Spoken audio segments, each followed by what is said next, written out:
pencil lead, I guess, right? Well, or that was the foxhole one. That was the foxhole Yeah. one.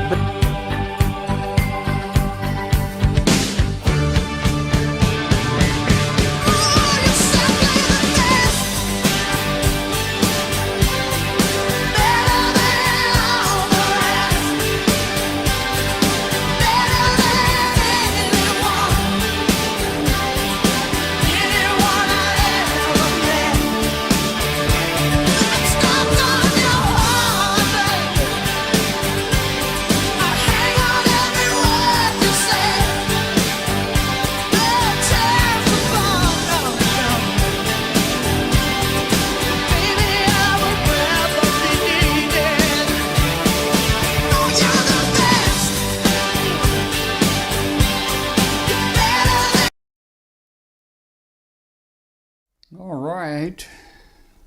Welcome to everybody out there. This is Amateur Radio Roundtable. I'm Tom, W5KUB. I'm wearing my new blue shirt tonight. We welcome everybody out there. We've got a few new people I noticed in the chat room tonight, and we want to welcome you. Hey, if you're out there listening on international shortwave on 7490, that will be WBCQ out of Monticello, Maine. Give us an email, send an email to us, and tell us how you're hearing the shortwave station tonight and where you are in the world. Send that email to Tom at W5KUB.com. Tom at W5KUB.com. We'd love to hear from you. Hey, we tried the 40-meter net tonight. This is the first night I've been back on in about a month or so due to all the ice and the damage and the various things going on here. The bands were pretty bad. I had one contact, Jim, AB5JM down in Louisiana, but that's basically all I heard tonight. So we'll be getting the net back on here real soon, and want to talk with you guys on our net there. So let me ask everybody right now, I need your help. Please hit the subscribe button. We went to the YouTube format, and we really need you to hit that subscribe button on the video.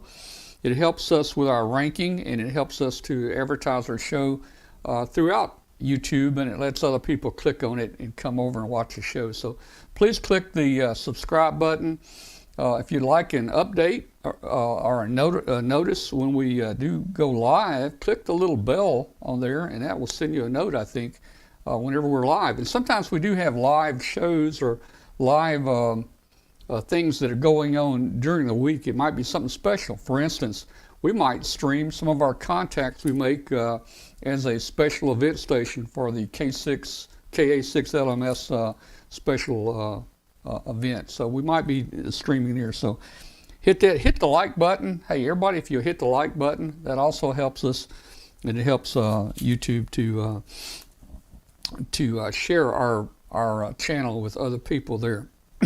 So tonight we got some interesting things going on tonight. We're going to get a status on our beta experimental balloon. You know, our last experimental balloon went up about 37,000 feet and came down, but we've got something different this time. We're going to try it, and of course if it fails, we'll continue with other balloons after that. It's probably going to be about a week before we launch because the special event station and so forth going on. Tonight we're going to talk about the special event. We're going to talk about the balloon. We're going to talk about shack pictures. We're going to give away a prize.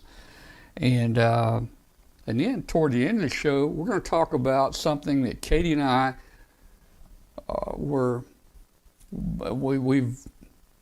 been, what's the word, Katie? We've been not censored, but zipped up. We couldn't talk. We couldn't talk. It's been over 2 years. And we're wanting to tell you guys some of the story. And it's been 2 years, and we haven't been able to do it yet.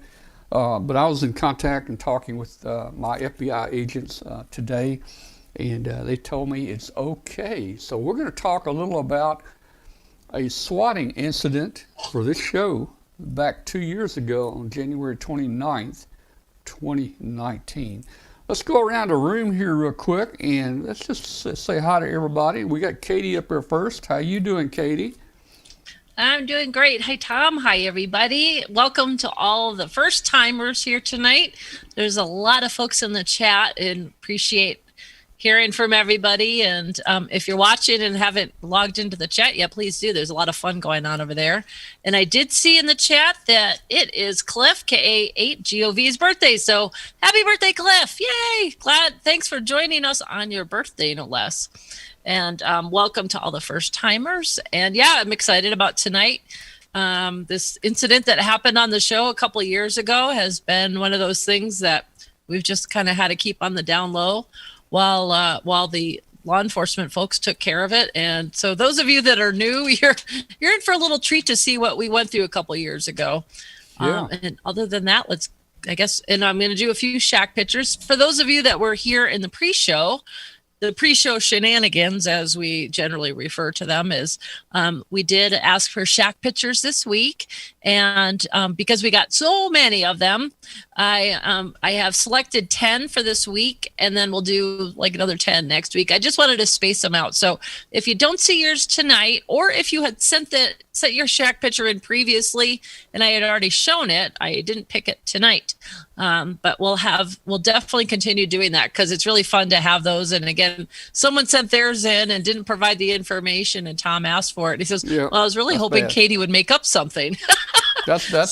That's bad if they don't send in something. Yeah. Okay. So so we're doing that, and then we've got a prize tonight, and for tonight and 3 more weeks, we have a prize that's been donated from Alan Laser Creations. You can get your very own custom engraved name plate here with your call sign, and if I could. That is cool. Here. I like it. It. And look, hey. Yeah, you have to replace the battery, but there you go, lights up. Ta-da! Oh, all right. Hey, there's only one problem with that. It's got the wrong call sign on it. Yeah. I know. Well, we might, work it out and let you have one that's your call sign. So. Hey, look, just very, very quickly here. This is what Katie looked like 2 years ago, and she had no idea what was going on, but her brain was processing it all. But it's going to be cool to talk about that tonight. I'm glad I'm not wearing the same shirt. All right. Hey, guys, I'm being told that the video and the audio is way out of sync, and I'm not sure what I can do to fix that. I would suggest, we can all pretend we're in one of those, karate movies and slow our lips down to match. Maybe as I talk, I can do this and maybe. No. So I would suggest that maybe if you hit refresh, it might pull it back together. But then again, if you hit refresh, it may take you off the show, and some people have trouble coming back to the show.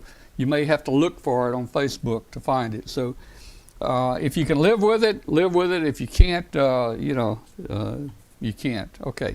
All right. Well, hey, Glenn, you're up there. How you doing, Glenn? Oh, I'm doing real good. Finally finished up the MicroBitX review and got that submitted. It's at the ARRL lab right now, getting the going over. And that means that my lab is empty and clear, and I have absolutely nothing to do. Ha, ha, ha. Oh, man. Yeah. So probably going to start on a new book, new Arduino projects, some really crazy stuff over the next couple of weeks that I've been wanting to get around to. Well, I'll tell you, nothing to do. That's a pretty good place to be in, man, Glenn. It feels kind of good to take a little bit of a break after the book and everything. Okay, we got a couple suggestions in the chat room. One, we need to talk faster, or the people can listen slower. Okay, so yeah, I would recommend listening slower. This is Tennessee and Mississippi. All right, very good. But very good. Yeah, because I've got all that time, I was talking. Probably could come over and help you with the KA6 LMS. Yeah, let's talk about that later. Let's jump up to Alan. Alan, how you doing tonight? Alrighty, good afternoon or good evening, Alan W2AEW from New Jersey. I don't think we know how to listen slower, so all I got to do is pretend I'm back 10 years old again, watching the 4:30 movie Monster Week with Rodan and Godzilla and all that lip syncing and everything that went on. So anyway, real good to see everybody. had a really busy week. I think last week we mentioned the Trenton Computer Festival and all the talks there. So Glenn, maybe when we chat later, let me know if you had a chance to jump in any of those. I had a busy day running the Ham Cram, and we could talk about that a little bit later as well and how we did with that. But otherwise, if you got nothing to do, Glenn, I've got a pile of things I could send you. All right. But anyway, doing okay, and we'll catch up with y'all a little bit later. All right. Well, great. And Bill Brown. Hey, Bill. Where's Bill? Hey, good to see you all tonight. We had a very busy weekend for the spring equinox. We had balloons launching from all over the world to celebrate that with ham radio transmitters in schools across the world. We had 14 balloons in the air at the same time, and 9 of them are still flying, and they are currently heading into Europe right now. One hit Ireland just today, and another one was in Latvia and Lithuania, and we have several more approaching Europe. So they were launched all over the United States, and we have 2 on Australia and 1 on Argentina. Well, It's that's great. Equinox Launch 2021. So hashtag Equinox Launch 2021, and you'll be able to see all the videos of all the schools on Facebook. All right. Well, cool. We'll talk more about balloons a little later in the show, Bill. And thanks for being here tonight. And my son, Chris, EC5CM, just made a comment in the chat room and actually turned the light bulb on in my head. I know what's wrong with the audio now, with it out of sync here. My mixer, the mixer that we have here, you can see that the mixer here, it has a Kung Fu setting. And, you watch the Kung Fu movies. Right now it's stuck in a Kung Fu, that setting, and I don't know how to get it out. So I'm not going to mess with it right now. I just want you guys to know that. All right. Could be worse. You could be stuck with the EWU filter on. Maybe. Okay. All right. So, all right. Let's move right on here and get this thing going here, because I don't know how much time it's going to take tonight. But Katie, let's talk shack pictures. Right. I know we're not going to do all the shack. We had a bunch of shack pictures. If I post, hey guys, send me your shack pictures, I get maybe 3 or 4. If I put a little note up there and says Katie's going to do shack pictures, we get like 100. So I don't know, man. She's the shack picture queen there. Let me see if I can get this in here. There we go. Let me see if I can do a little adjustment here, just real quick. Okie dokie. We'll try to move that out of the way. There we go. That's better. Okay, we can go from there. We'll try that there. Well, look at it. All right. Well, as you can see, this is an older photo because I have bangs, but yeah. This was just a fun little promo that Tom put together. So again, asking for the shack pictures. So let's see what we got here. Our first one tonight is from Russ KU4 UK, and he's got a beautiful shack, and look at those monitors alone. That thing looks amazing, but he's running a Kenwood TS990 as well as the Flex 6400M, and he's got the Palstar L1K amplifier. We've been looking at those, haven't we? Heavy, yeah. Oh, we're drooling over here like, Palstar amplifier. And also the Palstar auto tuner. So nice shack, and I believe palindrome. He's a palindrome, yeah. That's perfect. So nice shack. Thank you, Russ, for sending that in. Let me grab a quick drink of water here.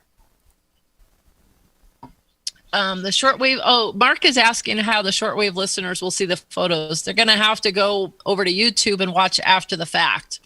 Yeah, that's true. If they have the availability to do that. Or, Katie, you can explain exactly visually what you're seeing.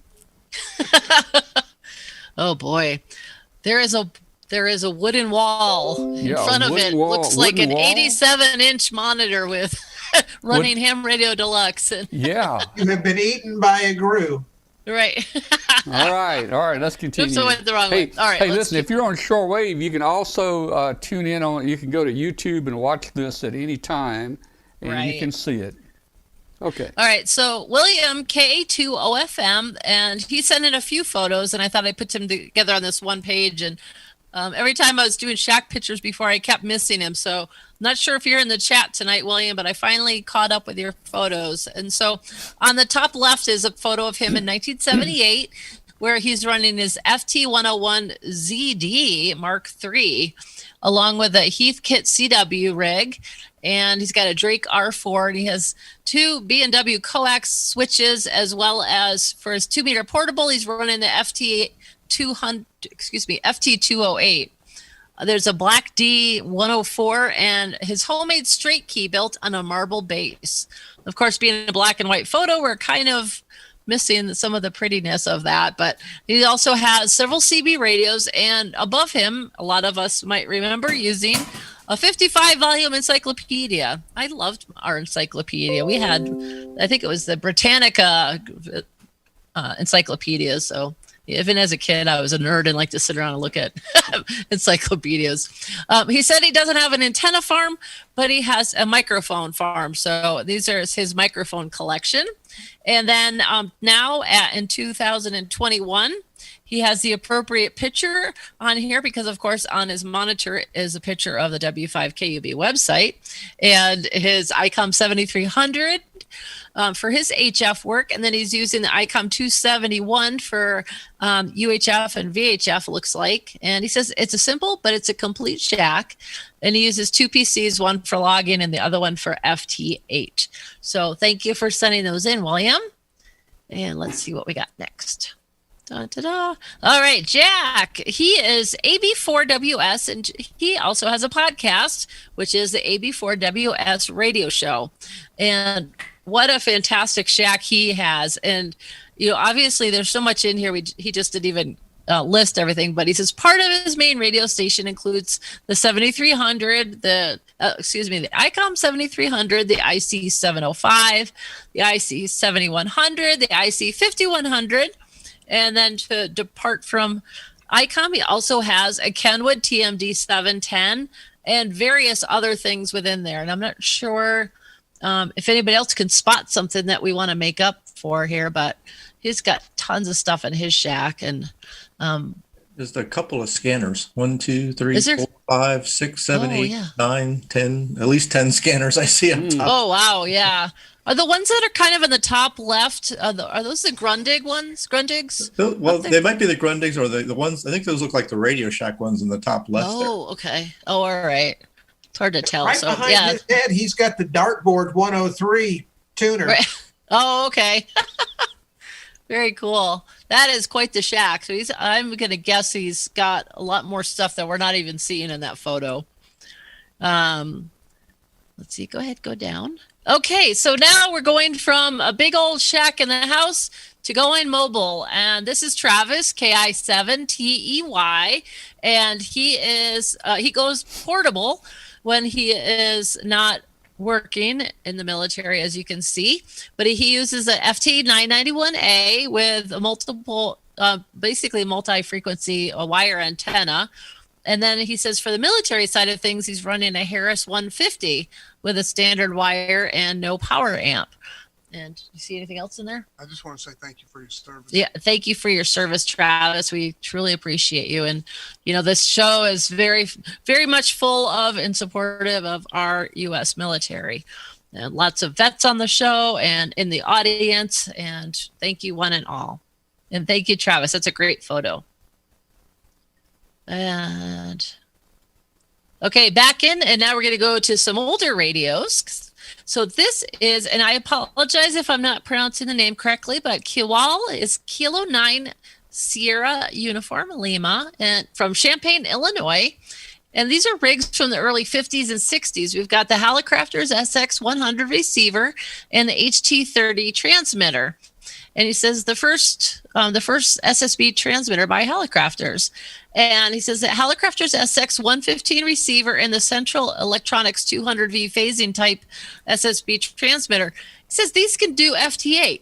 which I thought was super cool because you definitely don't think about doing FT8 on some of these older radios, but since you're using your computer to pull all that out, it doesn't, makes a lot of sense. But I just thought that was a really nice looking shack, and those radios are nice and clean, and so it's nice to I like to kind of flip around when we're doing some shacks. So from brand new stuff to some of the older things, and see what people do with their radios. It's really nice. Now, Lance, I didn't have your call signed, but he has got the ICOM 7300 and is using the LDG IT 100 tuner and the BTEC UV50X2. He's also using the Raspberry Pi. It's connected up to his 7300 so he can do the digital modes. And he's using a Tech Power TP330 SWV power supply. And as you can see out his window, he also had some snow recently. He said it was about 2 inches of snow out there. So not too much, but just enough to make a nice scene. So thanks for sending that in, Lance. And if you're in the room tonight watching, please do post your call sign in the chat room.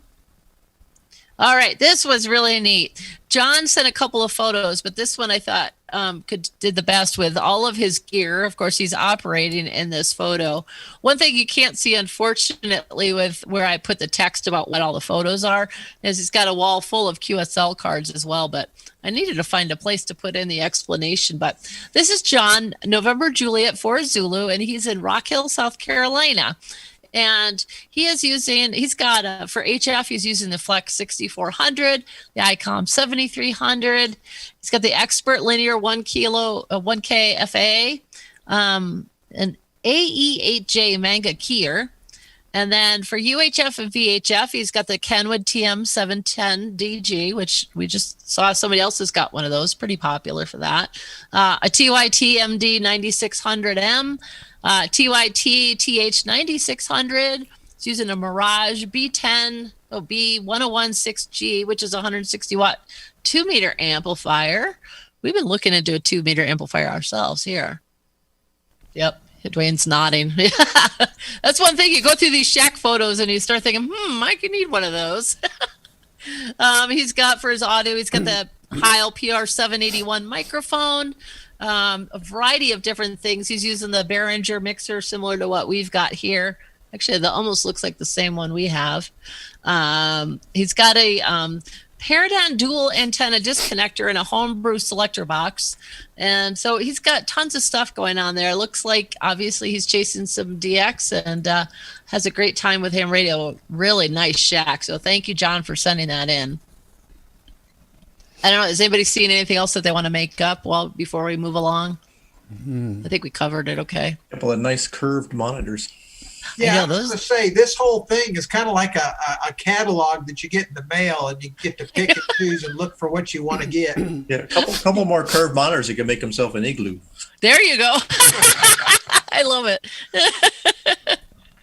All right, let's move over. This is Larry, November Alpha Zero Foxtrot, and he loves his Elecraft gear. He's got the K1, K2, and the K3. He's got a couple of Elecraft speakers, the P3 scope, the CAT 500 tuner, and the KPA 500 amp.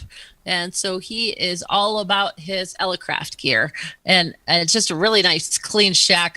I'm just amazed there's nothing on the floor under the table. Got a real 24-hour clock. And he's got a real 24-hour clock, which Dwayne just pointed out. And, of course, a wall full of QSL cards. So really nice setup he's got there. He's got a Yaesu rotator. Oh, yeah. Bottom left. Oh, yeah. And it is a rotator, too. Is Yeah, that good is that a spot. rotator or a rotor? No, It's a rotator. rotator. The rotor is what's for ARRL, it's a rotator. If you're me, it's a rotor. I'm Yeah. sorry. I knew it was going to start something. You had to start it, Tom. Yeah. All right, and then here's our last one. We got one DX in the mix tonight, and we will have more DX in there, but I thought we'd end the evening shack pictures with Delta Uniform 1 Sierra Victor Zulu. And in this shack, nice and compact, but there's an FT950, the FT857, the TS480HX, and the TM731A. And on HF, a 40 and 20 fan dipole. And an X300 antenna for his UV. Did I say that? Now, there's a man with some good taste with the FT950. Yeah. Mm-hmm. And And the 857, boy, that's a radio that I've never heard anybody complain about. And everybody who has one, they've had it forever. Yep. And you're hard pressed to find one used on QRZ because everybody. Oh, I've got mine in the car and I love it. Yeah, they keep it and keep it. So, yeah. So thank you, everybody. And again, this is just the first time we're running some shack pictures on a regular basis. So I will grab some more that were posted this week, and then we'll put out another note if we need to grab some more. But so if you didn't see yours tonight, have no fear. I will catch up with you. But I knew we had a lot to talk and share tonight, so I wanted to make sure we at least got some shack pictures in. So again, thank you everybody for sending those in, and it was a lot of fun looking through all the photos and seeing what everybody has and drooling over something. So, Well, so with that, let me pass it back to the boss. hey, Katie, that was great, and you really did a great job putting those together. Well, thank you. Yeah, great job. That's what I did during lunch today. Okay. So, another idea about the audio not in sync with the mouth is we just need to all wear a COVID mask. That would fix things, you know. Maybe we just do that if we start having But problems. I've had my shots. I don't want a mask anymore. All right, very good. Hey, I tell you what, let's do, guys. Let's get ready and let's give away that prize in just a minute. Okay. We'll be right back, and we're going to talk about the prize. And in just a minute, guys, what I want you guys to do is to everybody out there needs to enter something in the chat room. Either say hi or hello or a period and hit enter. Because what that does, that refreshes your name in the chat room. Right now, the chat room is only showing like 15 people, and we have over 215 people in there right now. So it doesn't show the people that are not active. So I need everybody to get active. Just hit something in the chat room. We'll be back in just a minute with Hambot, and we'll give the prize away, and we'll let Katie talk about it. We'll be right back. And one quick thing, Tom, Yep. before we go, is if possible, well, not if possible, but this is a prize only to be shipped stateside. Yep. So I can't, unless somebody has an address that's DX that, say ships out, they have a shipper in Sure, state that in sure. the country, that's fine. I but- think everybody probably understands that shipping can be very Yeah. expensive there. Okay, we'll be right back, guys. Okay. We'll be right back. Thank you. Love is on the air at ICOM. The sweetheart of a package with the IC705 is a perfect sidekick for hams that like to enjoy what the great outdoors and indoors have to offer. It's a perfect QRP companion. Base station features and functionality at the tip of your fingers in a portable package covering HF 6 meters, 2 meters, and 70 centimeters.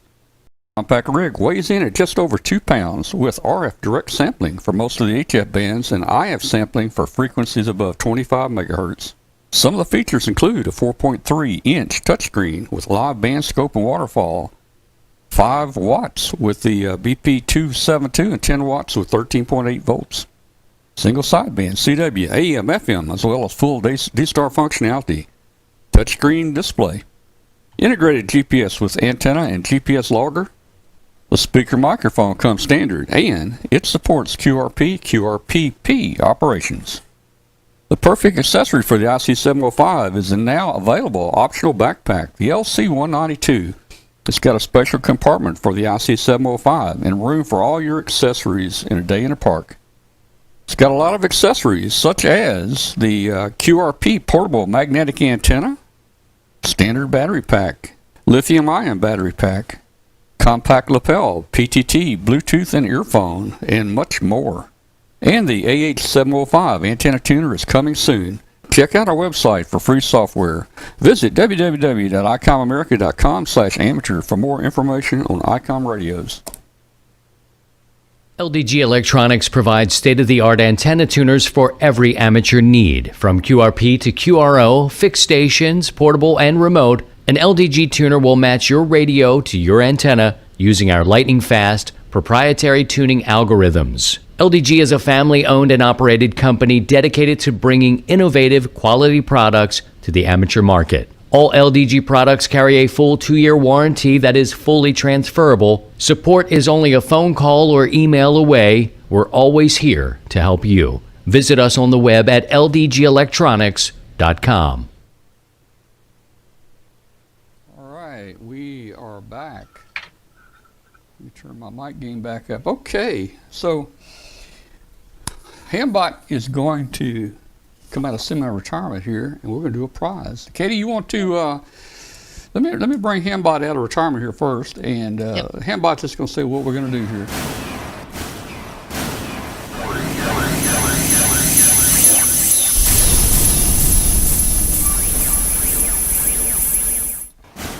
All right, so Katie, you want to describe this and just put all the particulars out there again, U.S. address and so forth.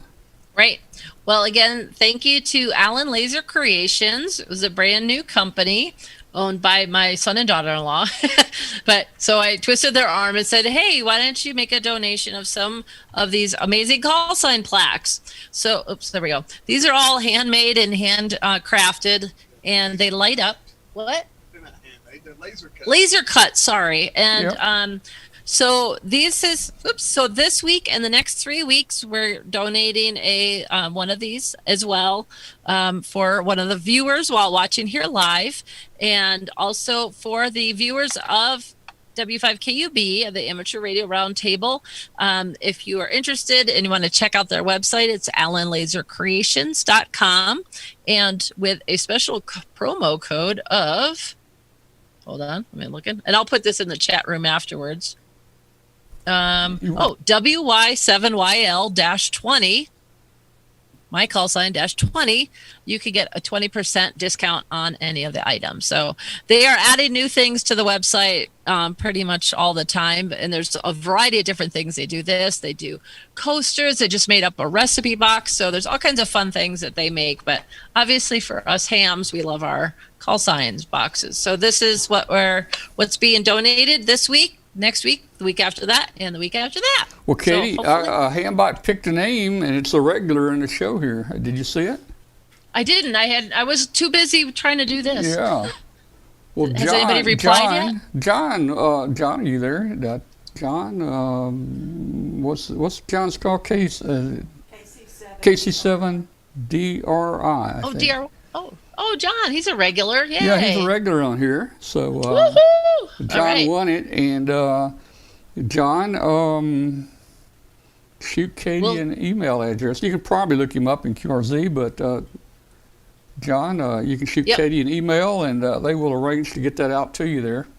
Yep, I'm writing that down now, and awesome. All right. Yeah, John doesn't live too terribly far away from us.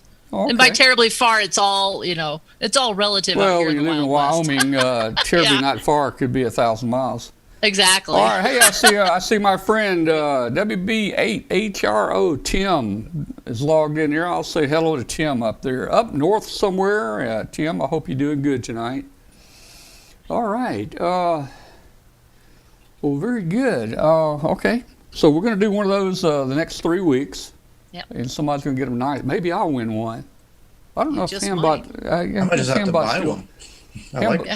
Hambot still has me blacklisted. He won't pick my name, I don't think. All right. Well, cool. All right. So let's see. Well, let's do something next. Bill, why don't you jump in here with me? Let me just give a quick update again on our balloon. First, let me make an announcement. This is Amateur Radio Roundtable. It's a show about ham radio, and we're live every Tuesday night on YouTube.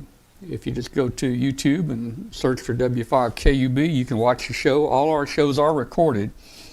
But if you're out there listening on international shortwave on 7490, we're glad you're with us tonight, and you can join us live on Tuesdays if you like.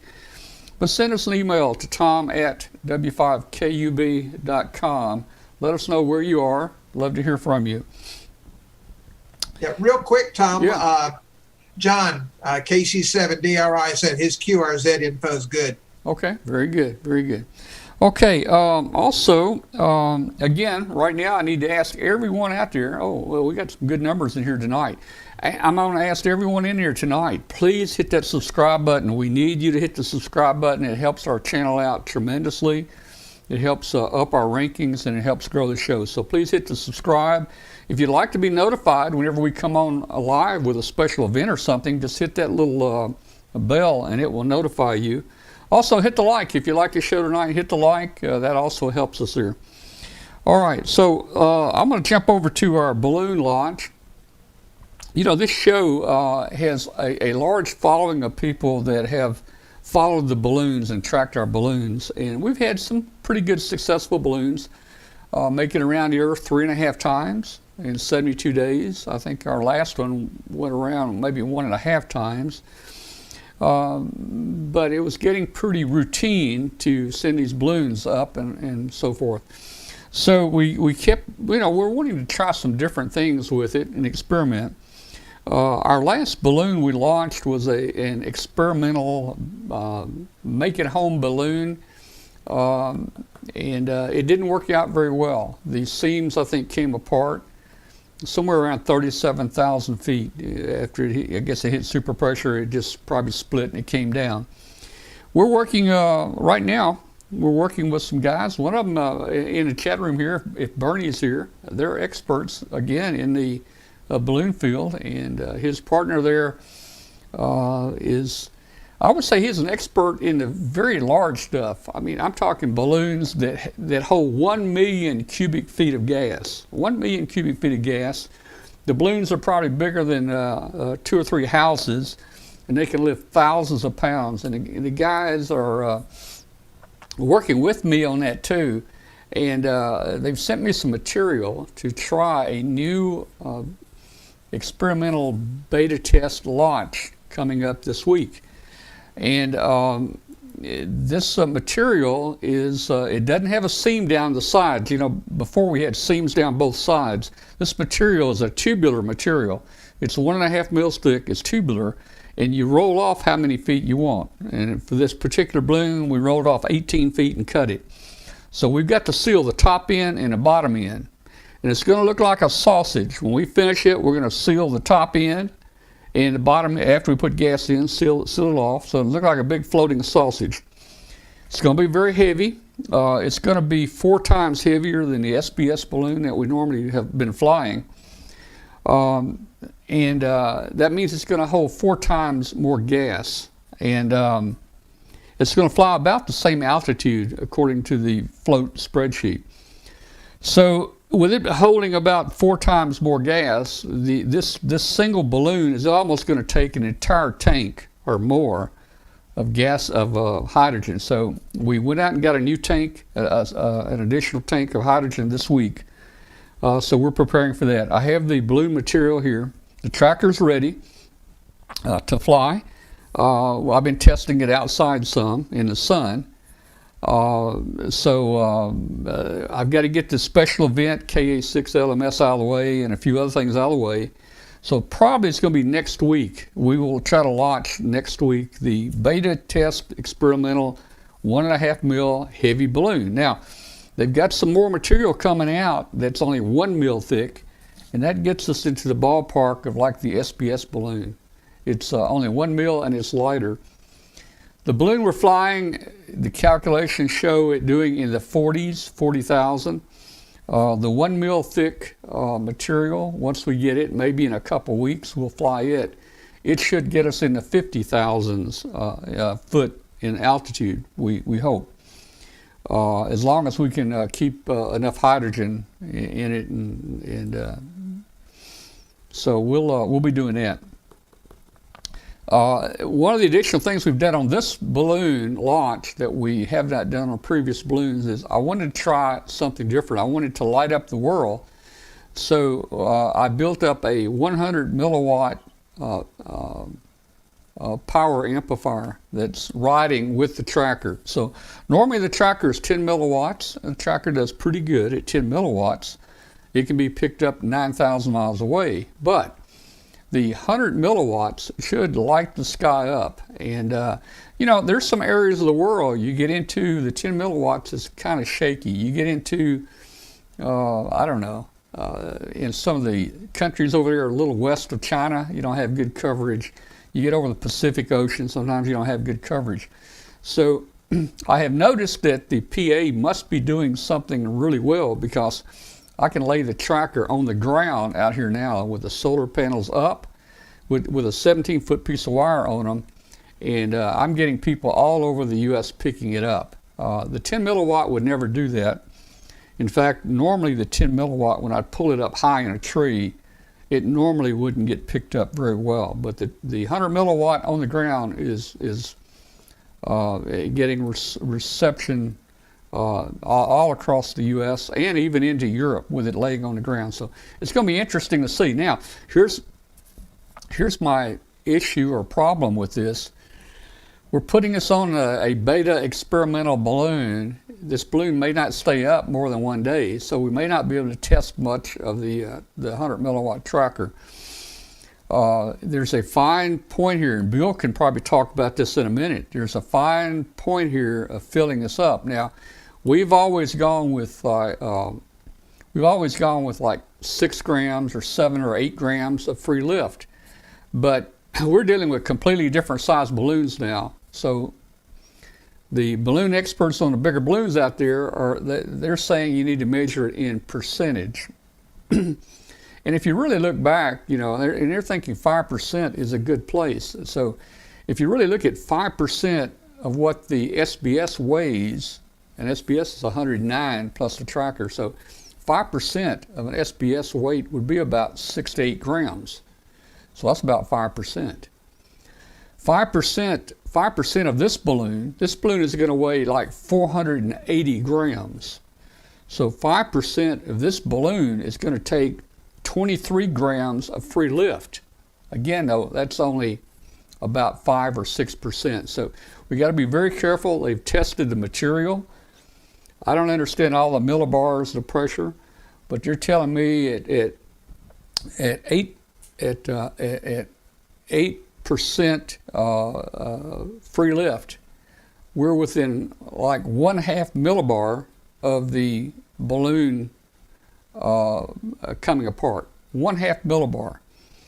I also understand at 5%, they just sent one up at 5%, and it didn't super pressure. In other words, it had enough gas to go up, but at night when it cooled, it came back down to earth. So there's going to be a fine area of trying to get into this balloon. We're going to go for 6.5%. So that puts us between the 5 that doesn't work and the 8 that's about to rip it apart. So we're all on uncharted territory here, but we're going to try to go with 6.5 grams free lift, and hopefully we'll get that thing launched tomorrow. So Bill Brown, come on in here, Bill. Let's talk balloons, man. What do you think about what I just said? Hey, that's about right. It is a very narrow band for success. It's maybe not quite that narrow, but it's pretty. You've got to be accurate with your lift. We just, like I said, we just did 14 schools around the world, and they all had scales that could measure to 0.01 grams. And we had them precisely measure the lift of the balloon and even incorporate the weight of the tape that they put on it, because everything matters. You have to add everything up that's hanging below the balloon, the APRS or whisper transmitter, and the string, the tape, that all adds up. And then you have to calculate then how much the balloon's lifting and add that free lift to it to get it to go up. Otherwise, if it was the balloon was lifting the weight of the whole system that's hanging below it, it would just hover neutrally in front of you. So we've had, like I said, we had 14 launches, and 9 of them are still flying. Several of them hit turbulence over the Sierra Nevadas, and actually one went into a cloud over Los Angeles, and it was going up, hit the cloud, and it went all the way down to about 3,000 feet and went across the whole city of Los Angeles, Pasadena, and San Bernardino, going about 3,000 feet above the city, just leveled off. It wasn't going up or down. And the moisture started to melt off, and the ice, and then it hit the Cajon Pass there and 5,000 foot mountains, and it said it's going to ram into the mountains. Well, they hit an updraft and just barely made it over the top of the mountains near Crestline, California. And all of a sudden it just took off and went all the way up to 40,000 feet. And it's been there ever since, went completely across the country. And a really cool thing happened during that flight. Seton Prep School launched 2 balloons 2 months ago. And one of their balloons showed up in Los Angeles an hour after KM6BWB launched her balloon and caught up with it. And they were 10 miles apart, racing across the Mojave Desert and racing across the Grand Canyon, 10 miles apart. And the other balloon had been around the world 4 times. And just amazing how, what are the odds of that happening? Yeah. As they went north of us, they were about 200 miles apart. They were only 500 feet apart in altitude. But after another day, they had separated by 200 miles. The one from Los Angeles was in Indiana, and the other one was in Nashville. I had great copy on the one in Nashville. Just a lot of neat activity this past weekend. Watching the students get inspired by these launches. They were all tuned in via Zoom. Some of them had students in the audience, at the launch site, and they were so excited. And now the really cool thing about it is they're over Europe, Ireland, one's over Ireland and one's over Latvia and Lithuania. And you can actually, if you're tracking one of these balloons on APRS FI, you can drag the street view icon, the little person icon, the little yellow person down there in the bottom right, and pull it up and drop it on the balloon icon, and it'll do a split screen and show you what's directly underneath the balloon. So we could see the shoreline of Ireland when one made it across the Atlantic. You could see pastoral scenes from Ireland with a bunch of sheep and farmland. And I saw a statue in Lithuania, and I could zoom in on the Google Street View and read the inscription on the base of the statue. And it said, basically this man had signed the independence papers for Lithuania in years ago in 1918. And I was able to put it into translate.google.com, put that inscription in there, and it perfectly translated it. So, and this is a school exercise that the students did in their classrooms. I told them how to translate it, and they had to write the inscription down from the statue, and they were just having a ball. So they learn about basically weather patterns, geography, culture, and most importantly for us, amateur radio. So they're very excited by that. Well, that's one of the things that I got involved in and learned. We've been flying balloons now about a year and a half pretty consistently, and really got involved in things like weather patterns at different altitudes and different things like that, geography, the deserts, the oceans, all those things, and it really makes you think about it. One of our smaller balloons, Bill, we flew probably some of the cheaper Chinese balloons that don't get much altitude. Seemed like you can probably quote me. What's the elevation of Mount Everest right now? Do you know? 28 well, or 29? That's an interesting story. Delorme had a product called InReach. They still do. It uses a Iridium modem to transmit to your position and send messages. And it's a two-way device. It's a little handheld that hikers use. And we decided to send one up in a balloon, but it stopped working at 29,028 feet. Yeah. And I said, that's an odd number. I would have expected if it was a bite field, it'd be 32,768 where it would stop. Why 29,028? So I called up the Delorme engineer and I asked him this question, and he goes, well, we didn't think anybody be hiking any higher than Mount Everest. Yeah, yeah. So I mean that's the point I was making. I think this balloon was flying something like 28,100, and we were heading straight for Mount Everest. Now I don't know what would have happened there, man, but I don't know. We might have had some hikers up there or climbers that maybe could have just picked it out of the sky. We launched one. We had one launched from the New Mexico Tech Fest that they did online, but they did a balloon launch. And they're right next to this large mountain range, the Sandia Peak. And so from downtown Albuquerque, they let this balloon go. I calculated that it missed the top of the peak where the tram ends up at the top by about 100 feet. They came that close to hitting the top of Sandia Peak. So yeah, you have to calculate that in. You have to look at the wind patterns, look at your ascent rate, and say, am I going to smash into a mountain range, or am I going to make it past that tree line across the street? So it teaches the students. They're right now plotting the ascent curves for each of their balloons to see which ones were successful and which ones had failed because they hit turbulence or updrafts over the mountains, and they're plotting the curves as a science experiment in their classrooms. All right. I was reading the thing. It says somebody, let's see. Glenn says Mount Everest keeps changing. 29,028, 29,029.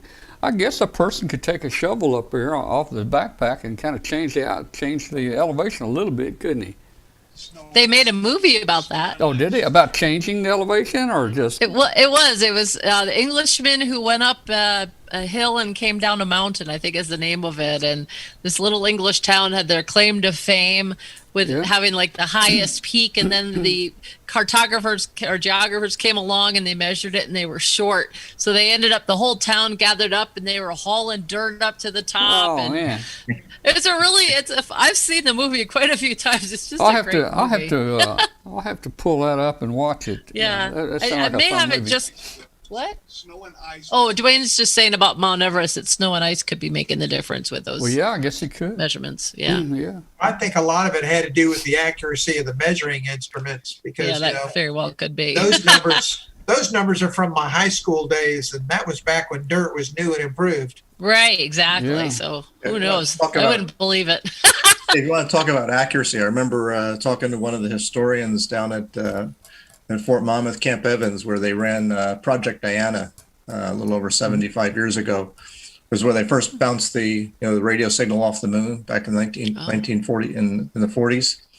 And this Dr. McAfee, who actually ran that and ran the calculations of the Earth's distance to the moon at that point. And remember, this is the 1940s, done with all analog equipment and things like that. And they later went back and checked his calculations and kind of extrapolated back based on orbits and everything else, and figured he was off by about 8 inches. Wow. It's pretty amazing. That is. Jeez. And probably done with a slide rule. It probably was. Yeah, really. Well, we got some interesting thinkers here in the chat room. Here's a question that's posed.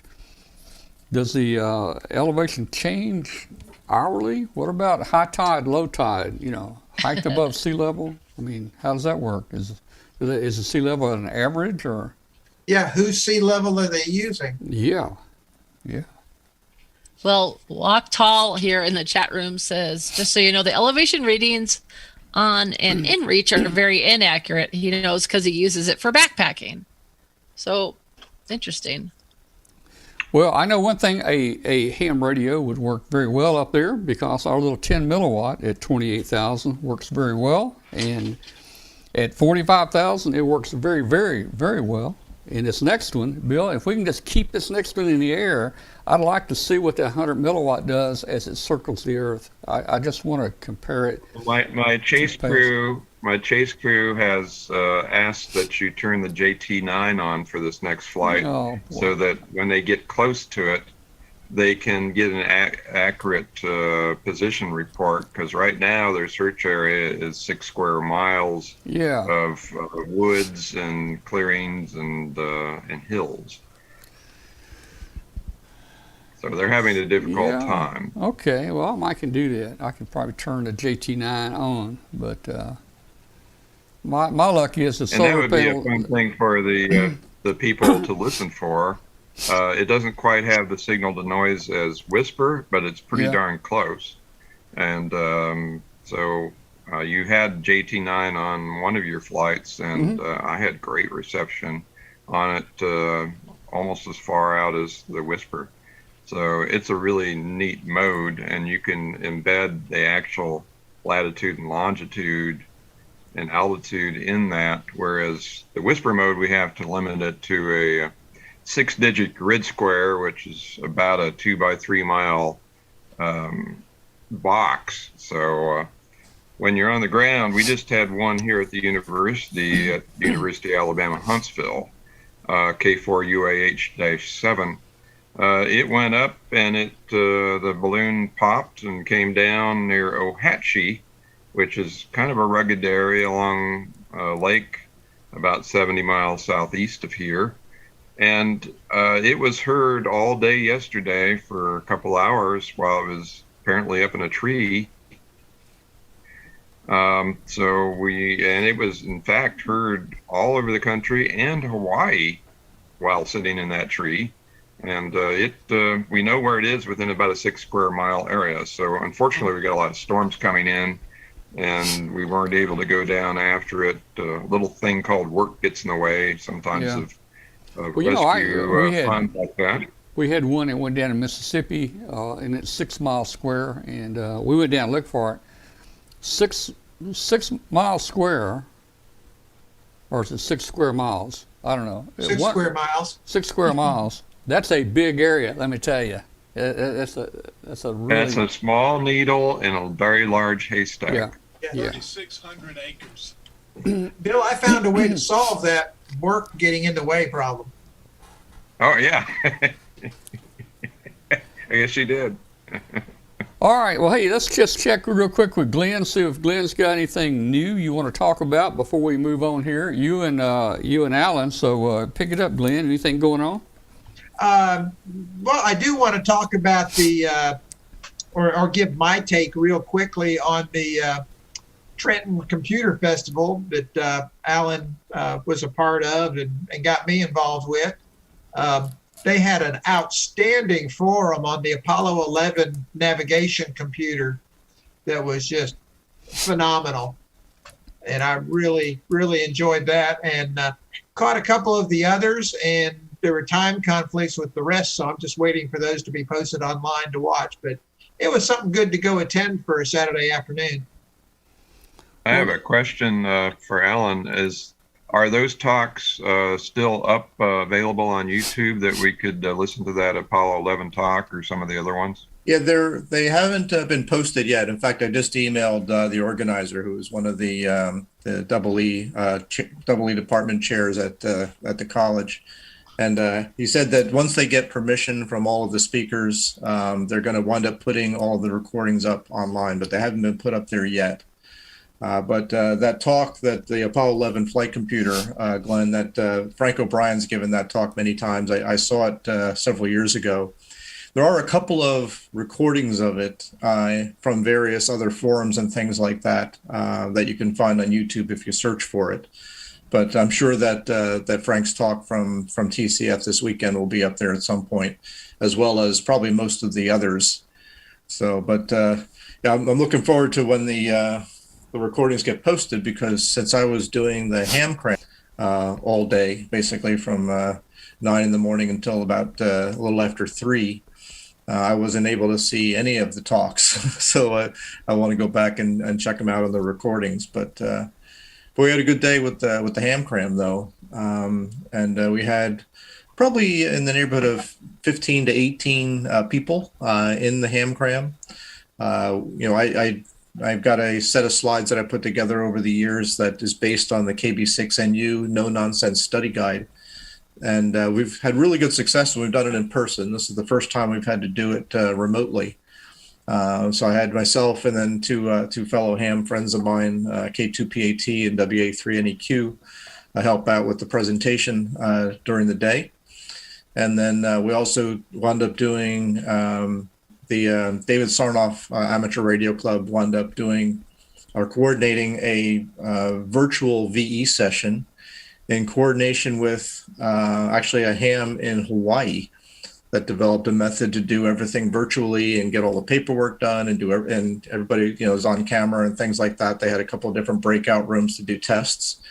And at the end of the day, we had 12 people take tests, technician tests. Of those 12, 10 passed. And then of those 10, 5 of them took the general and 3 of them passed the general. So we wound up with 7 new technicians and 10 new generals out of the ham cram. So I thought that was pretty good. It broke my 100% pass success rate that we've had in past when we do it in person. But hey, the first time doing it virtually, I'll take that. So, but all in all, I think it went really well.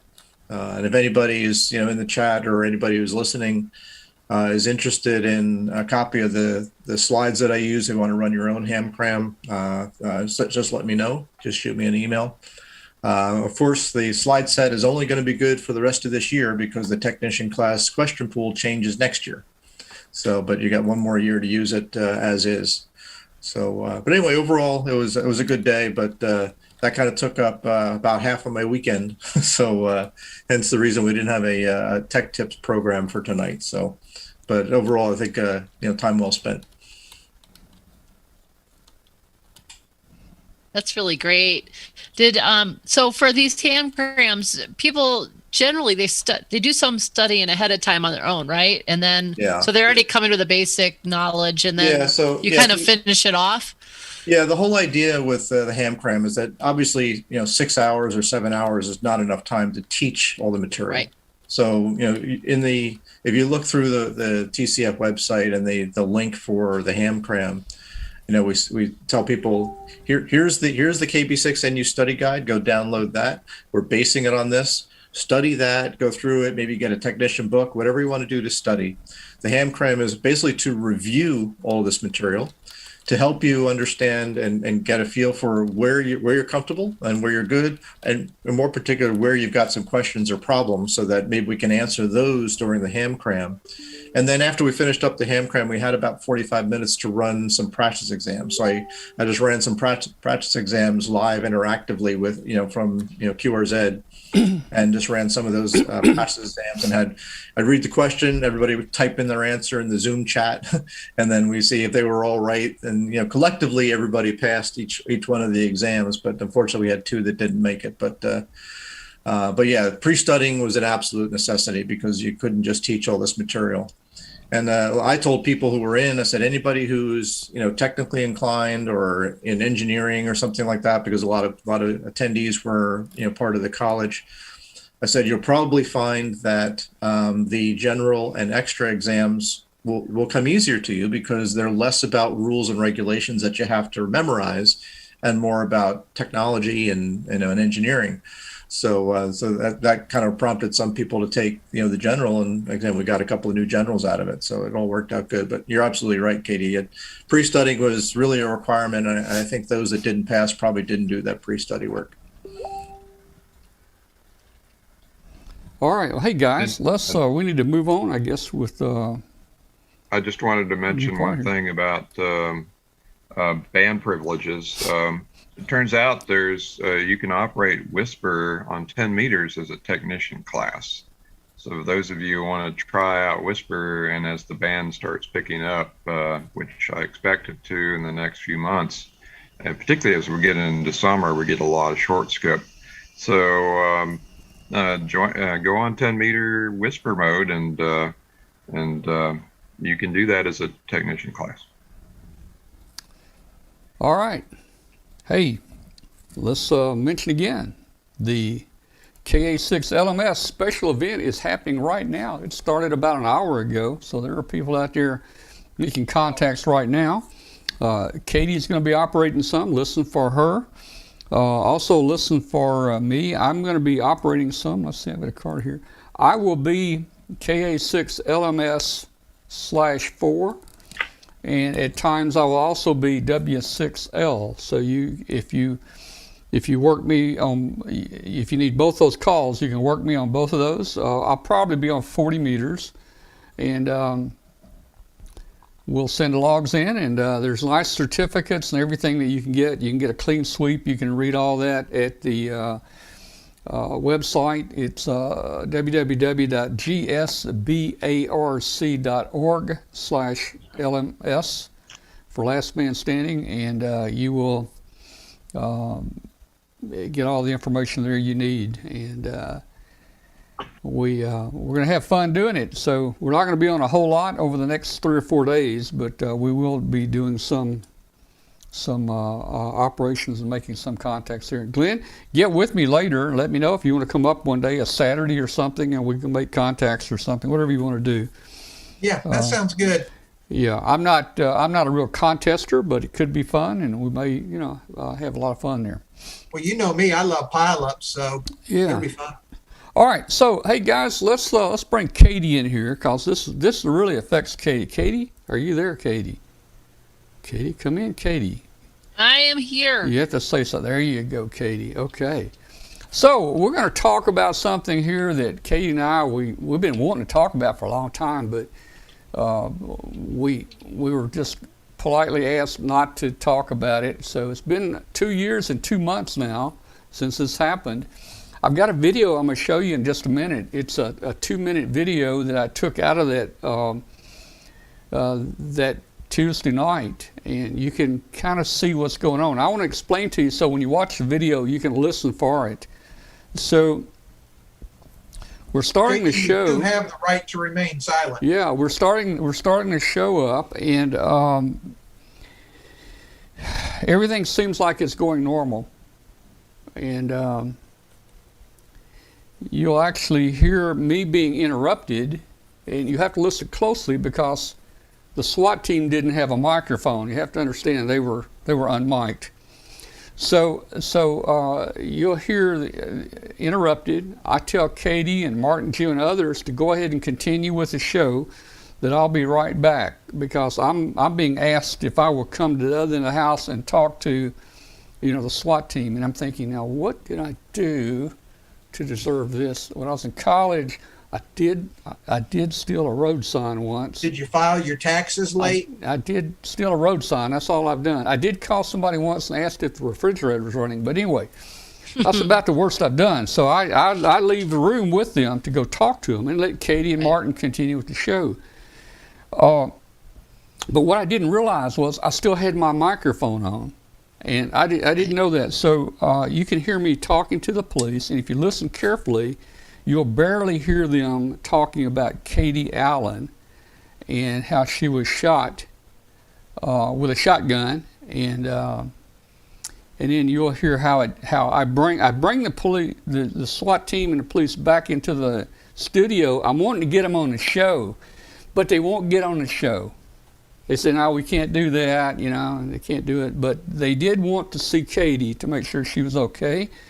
So you'll see me put Katie up on the big screen, and the policemen are talking to Katie. So let me run that video real quick, and you'll kind of see what happens. This was January 29th of 2019. So let me see if I can run that real quick. And let's see. Katie had no idea what was going on. They thought it was a prank or joke or something, I think. So here we go. Let's see if I can run this. This is Katie, and everybody was wearing hats that night. I think Rich had a hat on, and everybody had a hat that night, So, all right, here we go. Let me start the video here. Martin. Now, Martin? I'm here. If y'all gonna put hats on, I'll put mine on too. Hey, guys, just hang on 1 second here. What's going on, guys? Yeah, sure. Yeah, I am. Chicago Police. Yeah? What's going on? Hey, Tom. This is our supervisor. I'll talk to you real quick. Okay. That's my little All right. filling in. What's this? Rich. Hey, I'm going to do the same thing, Rich. Called the 911 center Yeah. and said that he had shot your guest on your show tonight in the face with a shotgun at this address. And I think you have a crazy fan. We do. We had somebody in the chat room just trying to cause trouble a while ago, and we blocked him. Okay. Yeah, we're live right now. Yeah. Hey, thanks for coming, guys. But I don't think anything happened. Do you have that girl on the Katie? Or Yeah, y'all come. Would y'all mind coming in there and just being? Well, we can't be on the show. Will you come in here? Can we just at least just? Oh, look at that live guest. Talking to her. Yeah, she's on the show right now. She's a remote. Adams or what was her name? Katie Allen. Kaylee Allen. Yeah. Just make sure. Come on back a second. Okay. Just a second, guys. I mean, it's okay. Can I just mention you guys are here and? Your show, man. Okay, come on back. Well, we can hear them. Yeah, Tom, your mic is live, so. Okay.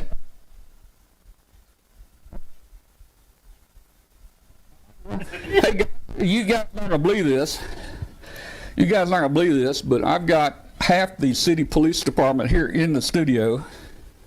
And man, what's that? Is that an M16? Is that an M16 you got there? Oh my goodness. Oh, okay. I won't do that. Guys, anyway, somebody called them and made a threat about the show, about shooting somebody. So they're just here to check and make sure everything's okay. Yeah. Are you serious? You can watch it. You can look right there. Hey, Katie. Katie, say hello. Yeah. Let me get you on here, Katie. Hang on, Katie.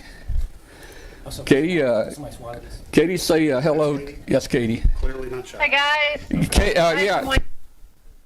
I'm sorry. They just wanted to make sure everything's okay. Yeah, I will. All is well here in Wyoming. I'll do that. Thank you, guys.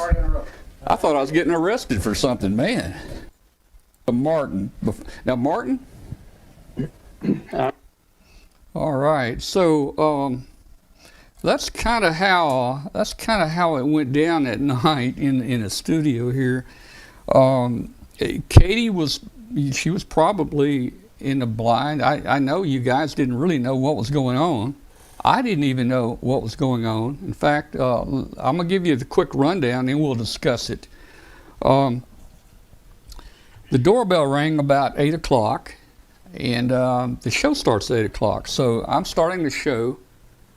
And I'm thinking whoever rang the doorbell, Kathy is going to be, talking to him or whatever. So nothing's going on. I'm doing the show. We're about 10 minutes into the show. I didn't realize what was going on, but they came back to the door again and talked with Kathy, and they grabbed her and they took her outside and put her in a police car. This was January, the end of January. They took her out barefooted. It was cold out there, and they threw her in the back of they didn't throw her. They were very nice to her. They put her in the back of a police car, and she was asking, of course, what's going on? And they really didn't tell us right then tell her what's going on. So, but she does see, her observation is there are like 17 police cars in our street. Now, in a studio, I don't know this is happening. There's 17 police cars out there. The subdivision is sealed off. No one can come in or out of the subdivision. And the fire department and the medics are all down at the end of the street waiting to come in when the crime scene has been cleared. Now, while Kathy's in the car talking to the policeman, one of the SWAT guys next to the car shoots out my street lights with a shotgun. He shoots out the street lights. I still don't hear this. I don't know anything's going on. So now I'm trying to get all this in the right order here. So a few minutes later, and Kathy says there's police and SWAT. They're everywhere. They're like on a cartoon. They're swinging from limbs of trees and vines, and they're behind every garbage can. I mean, they had my house surrounded, actually. They were in the backyard. They were everywhere. So during Christmas vacation with them swinging the windows. So finally, about 8:15, I see some people coming down my hallway into the studio. Now, I know that Kathy answered the door 15 minutes earlier, and it's probably a neighbor. It's probably another ham that wants to see what's going on back here, and she probably just sent them back. But I kept looking at them, and they were all kind of dressed in black, and they were all walking funny. They were kind of in single file, and they had one hand on each other's shoulder. They were kind of coming down the hallway, and I looked at it, and it was like an AR-15 or a M16 I saw there. So I realized it was the police, So that's when I went and talked to them, and we got they realized that this was a swatting deal. People do these swatting tricks, and so from that point forward, we worked with the FBI and a lot of other law enforcement people. And it's taken over 2 years before we have been really given a clearance to even talk about this. And there are still a few things that we're not going to detail, that we're not going to provide right now. But some of a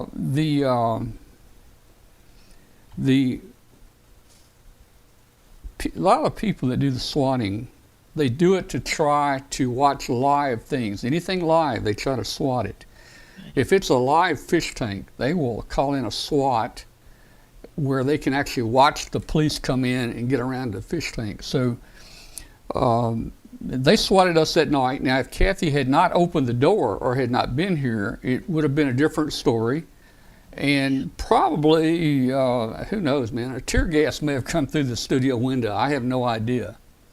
It could have been a lot worse than it was. And well, I'm thinking, Katie, it could have been worse with a good shootout, but I had a good, clear partner with me that night. My son, Chris, in fact, he's in a chat room tonight. He was sitting right here to my right. And I forgot he was there. I didn't know it. I didn't know, but Chris was packing. Now, if anybody, does everybody know what packing means? Yeah. Yeah, Chris was carrying, he was carrying that night. So here we got guys coming down the hall with the M16. We've got my bodyguard over here on a show that's packing heat. So, there could have, but, there are a lot of level heads on both sides, so nothing really happened. It was treated very professionally. So, anyway, we were told that there were 58 agencies looking for these people, and they had been looking for them for a year or two. I mean, it was hard to crack. And our FBI agent got involved with us, and because we ran our own network, and I had access to all my network IP addresses, we also ran our own WordPress website. I was able to get logins and things from that. And also we had our own chat room, which I was able to provide times and IP addresses and names.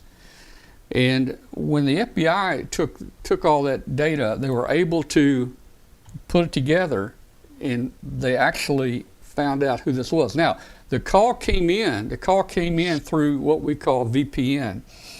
You guys in IT, and I worked in IT for 35 years, and I know what the people were trying to do.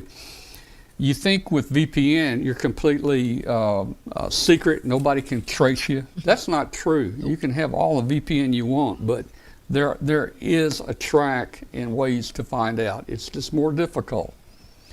So it was found out who it was. Our FBI agent got to go and make the arrest, basically. I will say it was overseas. He went overseas to go in and grab this guy. Now, this guy was working for, there was a higher level people in this group, and there was a chat room that these people use on the black internet where they where they conspire and they all work together to make these things happen. So the press release that was just released this week is they have got the people that run that chat room and coordinated all this They've also been put in prison. I think the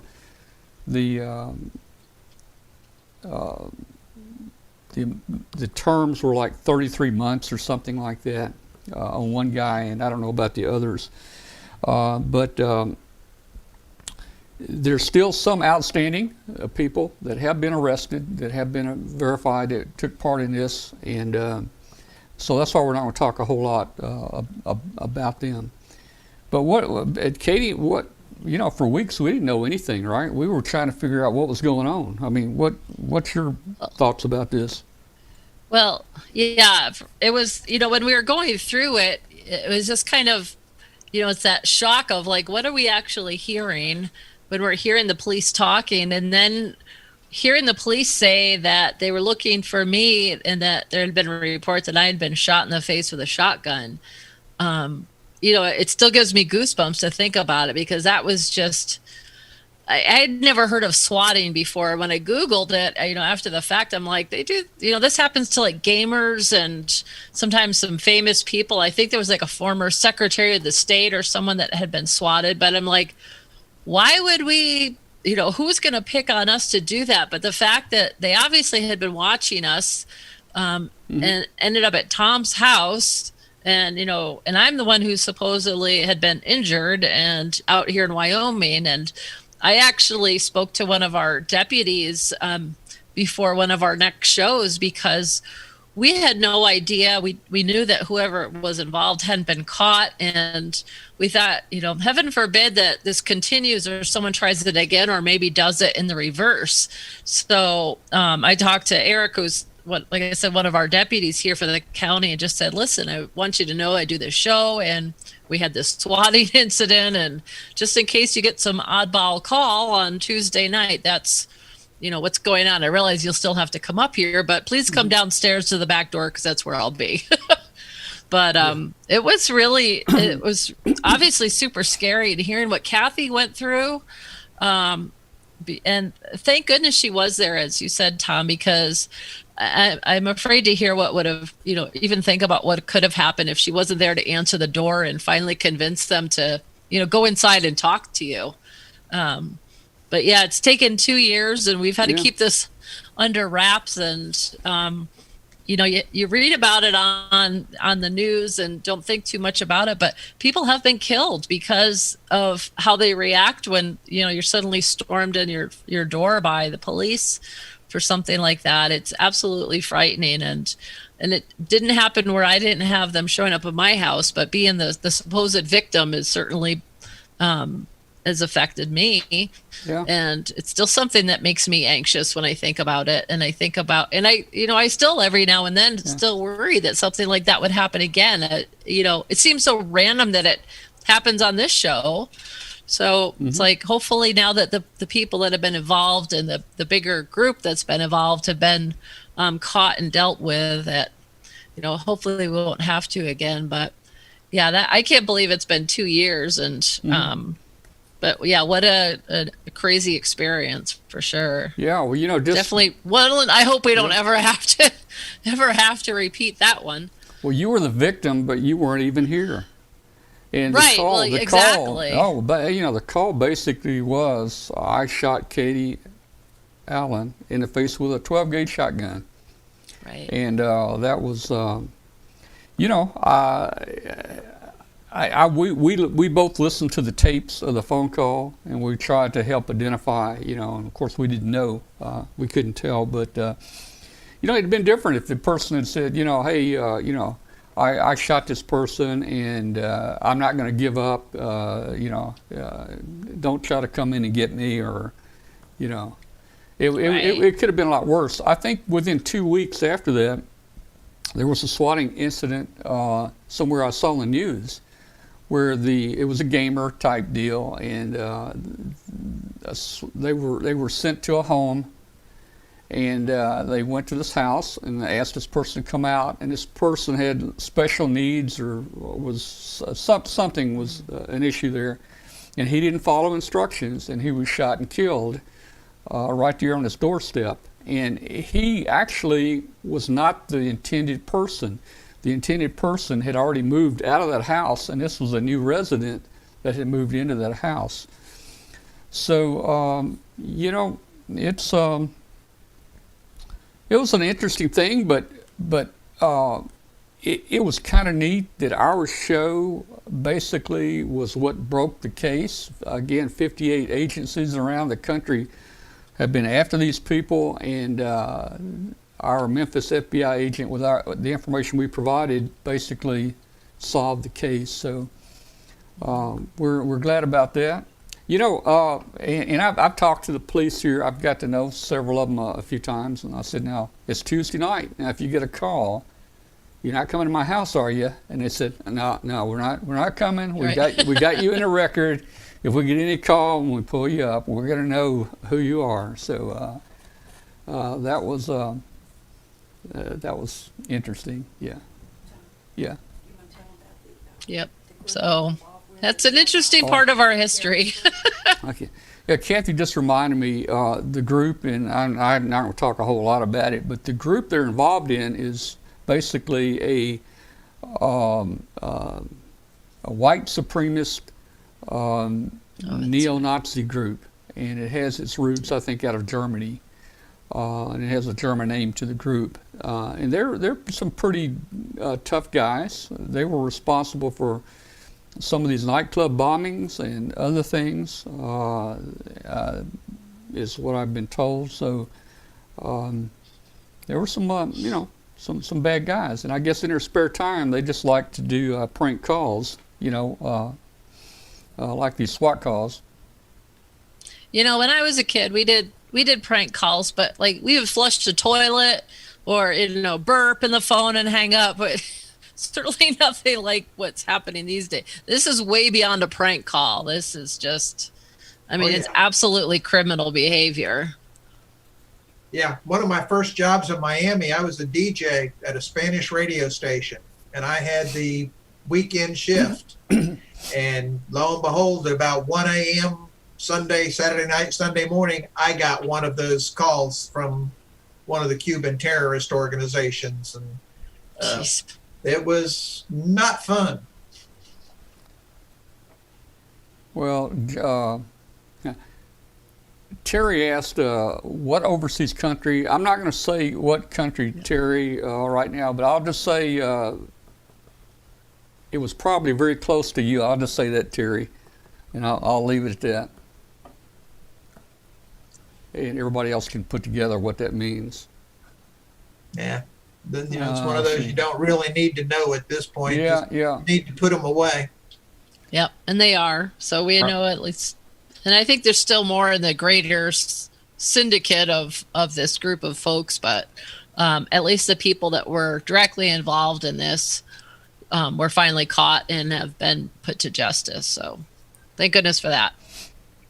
The biggest prank call I ever made was calling a store and asking if he had Prince Albert in a can. Yeah. And then I replied, please let him out. Yeah. Oh, man. That was an old one. Yeah. All right. Hey, let me make a quick announcement here real quick to our listeners out there that aren't watching the show. This is Amateur Radio Roundtable. It's a show about ham radio. We invite you to join us live on Tuesday nights on YouTube if you go to W5KUB. And I'd also just like to ask very quickly, everybody out there, please, if you haven't done it, hit your subscribe button. We need you to hit the subscribe button because our statistics show us that about 30% of you guys haven't hit the subscribe button. 70% have, but 30% haven't. And I'm going to start looking for and calling names out on the next show. So please do that right now. We've had about during the show right now, we've had about, from the beginning, about 210, 220 concurrent viewers watching all the time.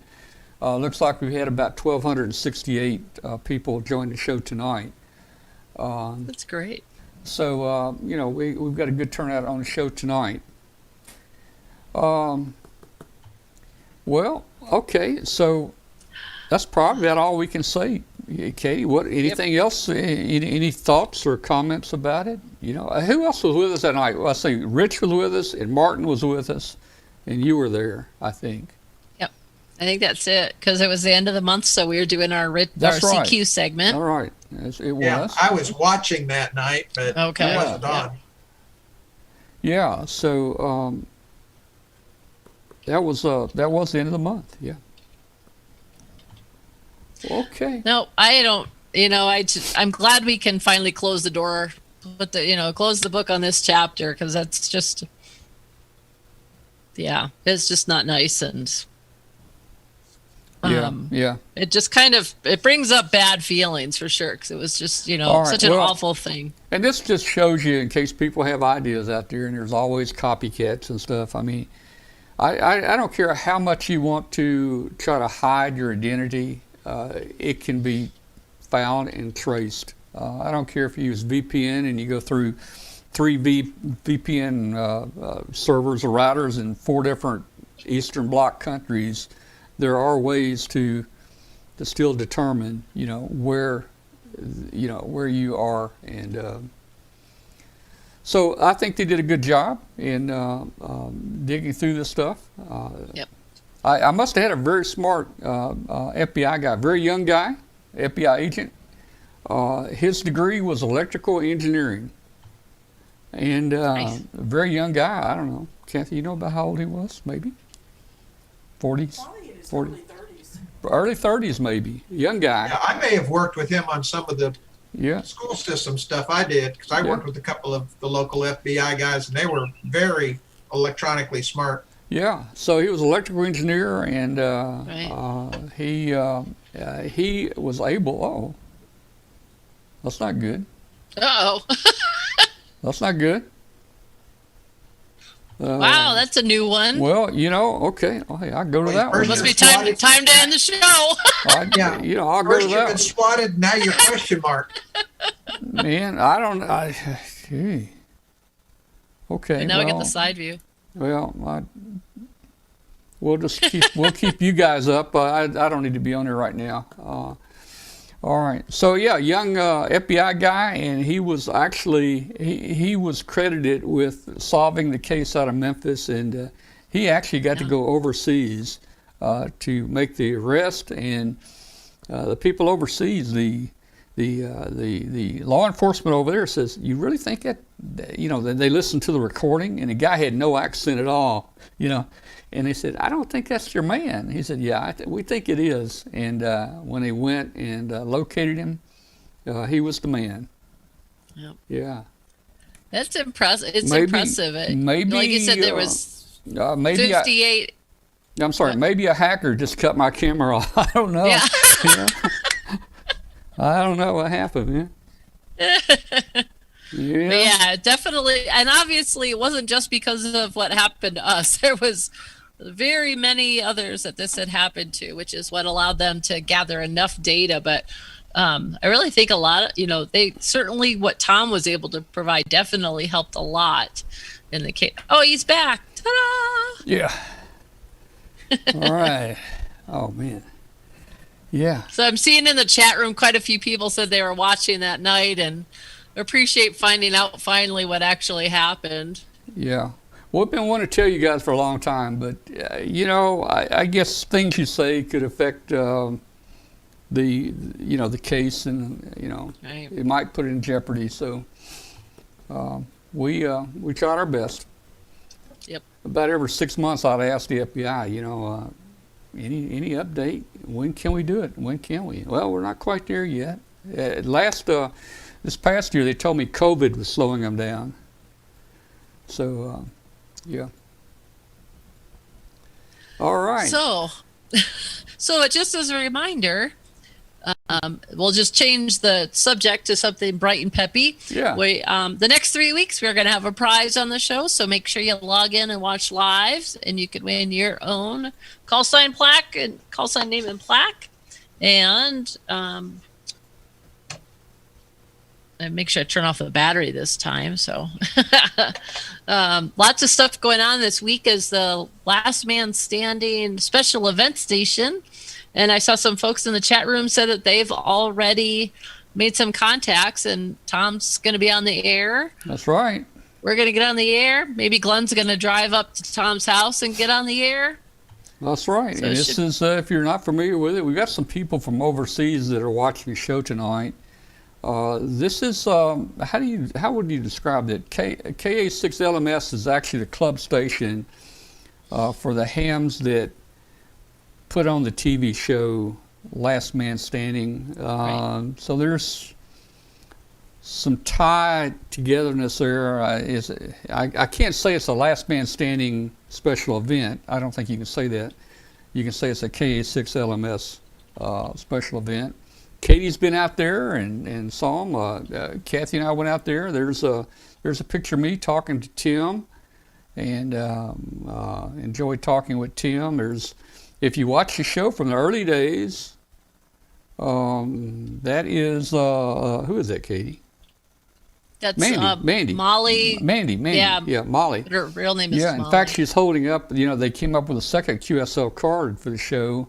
Yeah, I got one here in the shack. Yeah, with her, and she's holding it up there and showing it there. We had a good time out there, and of course now that's going away. It wasn't a lot about ham radio. There may have been just a few seconds. I think one show had maybe 18 or 30 seconds about ham radio in it. But you could always see behind Tim. You could always see on the TV screen his QSL cards up there. And Katie, did you ever get your card up there? Yeah. Yeah. Mine was up there, I think, the entire time. Yeah, mine was You might up have there. moved it around a couple times, but he Yeah. had mine, Dwayne's, and Mom's was up there. Yeah, well, mine was up there, and you're right, it got moved around a little bit, Yep. but I can still watch some of the older rerun shows, and it's kind of neat to be able to point out, hey, there's my card on the wall. you Right. know. Yeah. Yeah, that was a lot of fun for sure. Yeah, so we'll be KA6LMS stroke 4 and W6L. I don't know all the rules here, but just go to that website there, the gsbarc.org. It'll tell you all about it, how to get the certificates and the clean sweep and all those kind of things. And it's going to be fun. We're gonna do it. You might even talk to Glenn and me here over the next few days. Yeah, it's not like I don't have anything else to do. Right. Yeah. Oh, Rolly's here. Hi, Rolly. But now, one more thing to announce, and I'm not sure I'm going to be able to operate it or not, but the Mississippi QSO party, I believe, is the following weekend. Mm. So if you Okay. need Mississippi, that'd be the weekend to look. All right. Well, hey, we haven't heard a lot out of Alan tonight. Alan, enlighten us on something. He's scared now. No. Actually, I just checking my phone. I got a message from my XYL downstairs that my poor dog is sitting by the back door with her legs crossed. So I'm gonna have to Okay, exit a little all right, bit early all right. to walk Well. her tonight. But now we just had we had a busy week with the ham cram, and then I just had a busy week with work. So, we'll try to work on a tech tips for next week, and even. Dino in the chat room was asking me if I had any new videos coming out for the channel. And sorry to say I haven't put a video up in several weeks either for the same reason. So I hope to try to get back and doing some of that. It's funny because I do have my videos monetized, and I got one of the Google checks the other day. So I was telling my wife that I got that. And I said, I haven't done a video in a couple of weeks. And she said, "What are you waiting for?" So get down there and do that. Keep me in the lifestyle to which I've become accustomed. Ooh, wow. So I need to Yeah. so I need to get busy doing some video work too. So, but it is what it is. But Well, that's, work kind of comes in waves. Well, that's cool. I hope you're making $1 million on your videos. We do not monetize our channel, mainly because our opening promo has a copyrighted song, and when we have a copyrighted song here, we can't make money on our channel. So we're just poor people here. Anyway, so I'm going to have to exit just a bit early so I can go walk the dog so she isn't. Okay, very good. Problem, Glad you were with us tonight, man. We'll see you next week. Alrighty. See everybody later on. All right. Well, Glenn and Bill, you guys haven't had a lot of airtime tonight. I'm good with it. I mean, I don't want to be swatted or anything. Well, I mean, Godzilla would meet him at the door. yeah. Well, Oh That's gosh. kind of the reason I don't put my email address on the tracker when I fly it. My trackers always land on a Russian air base somewhere. you know, but Bill always puts his on there. You did. And You did actually.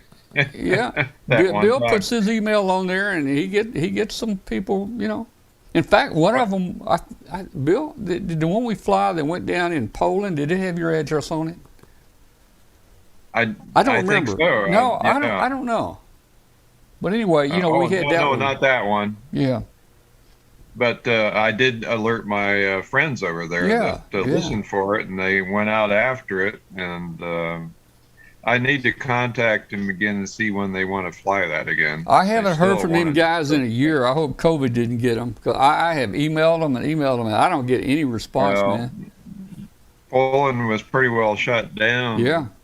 Just like we were, only they were even more so. So I'm sure they're going to be opening up soon and wanting to do more group activities like that. We did have one flight from Washington State a week ago that landed in Illinois, and I talked about that last week, and Mark Garrett, KA9SCX. It was about 50 miles from his house, and he went down, and I told him about what field I thought it had landed in. I did a prediction from the last report that was at 4,000 feet. Mm-hmm. So I told him about, a couple of fields where I thought maybe it had landed, and that's good old Illinois flat farmland. And he was driving along, and I said, turn right on this road. And I said, now listen on your radio. And he says, it's pegging my S-meter. And he looked up, and there was the balloon hanging in a corn stalk, and the tracker was dangling right below it, 50 feet from his car. Oh my gosh. And he was prepared to go out. It had rained 2 inches on that open farmland. He had mud boots. He figured he'd be in knee-deep mud and have to go 1,000 feet or 2,000 feet out in the field. And he didn't even have to put his boots on. He just walked up to the edge of the road and picked it up, and off he went. Doesn't get much better than that. No, man. Mm-hmm. Wow, man. So that balloon mail works. It's that last part of the delivery that we have to work on. Yeah. All right. Well, hey, what do you think? And this is I don't know that you even have a think about it, man. But what do you think about our new tubular balloon? You think it's going to float or not? Well, I'm a little worried about the weight, but if you have the additional volume to compensate, then it should be fine. I will tell you that my version of the Whisper tracker puts out about 20 milliwatts, so it's about 3 dB more than the transmitter you're flying. Mm-hmm. And it does make a difference, and that extra little 3 dB makes a huge difference in coverage. We have one KM4 ZIA-3. It's halfway across the Atlantic now. It should be in Spain tomorrow. Mm-hmm. And that was launched by Audrey and Jack McElroy out of Atlanta area, the students that were on the show a while back. Yeah, I think I saw a video. They launched it at night. And they did. Yeah. They decided that the winds were terrible during the day, but at night there was this little short period of dead calm, and they just let it go in the middle of the night. Of course, it's not going to work because it's completely solar powered. Yeah. But it showed up off the coast of South Carolina, transmitting happily right at sunrise. And it's been traversing across the Atlantic, and they had great reception on both sides of the Atlantic Ocean and Australia and Hawaii. So that 20 milliwatt transmitter is just getting out just great. So I saw that. They got their whole launch team up in the middle of the night to go get that done. Well, one of them was asleep. One of them was asleep, and I bet you he was upset because they didn't wake him when they launched. Oh, yeah. Yeah. Oh, well. But that's the kind of inspirational I like to see. That they're both high school students, and they are so into amateur radio, and convincing their fellow students to get into the STEM fields and get excited about digital modes and activities such as ballooning, rocketry, anything to do with that. You can sending up a drone. They have a drone that they send up to video these things. So they're all excited about ham radio, and they try and get their fellow students involved in it. And that's going to be the future. We have to excite our youth about amateur radio if we want to keep our numbers up. Yeah, that's our future. Bob and Bernie sent me the material, and he described a balloon. Actually, we're beta testing it. We're the first one really going to fly it with any data coming back, and so we want it to stay up, of course. Now they've got new material coming out, the tubular material. That's going to be 1 mil instead of 1.5, and it's supposed to do better. And we'll be trying one of those out. Worst case, we'll launch this thing one morning, and we'll just lose a tracker and the solar cells and the super caps, and we'll just lose it all, the same day. That's worst case. But it's worth trying, and it's worth experimenting. If we can turn on the JT9, it'll at least give my chase crew over here a chance to pinpoint its location a little more accurately. So I could probably solder the 6 wires back on the programming, and I can turn on JT9. Now, does it get enough space in there, enough memory to do the JT9 plus the other stuff? I will do some testing here and make sure. Yeah, because we added that QRSS and CW in there, and it was getting pretty tight. Pretty tight. Yeah.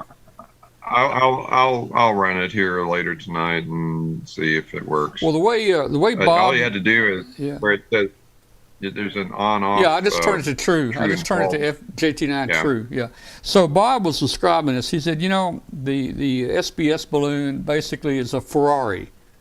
It goes high, and it's streamlined, and it goes high and it's light. And this balloon is more like a truck. It reminds me of like a deuce and a half when I was in the Air Force.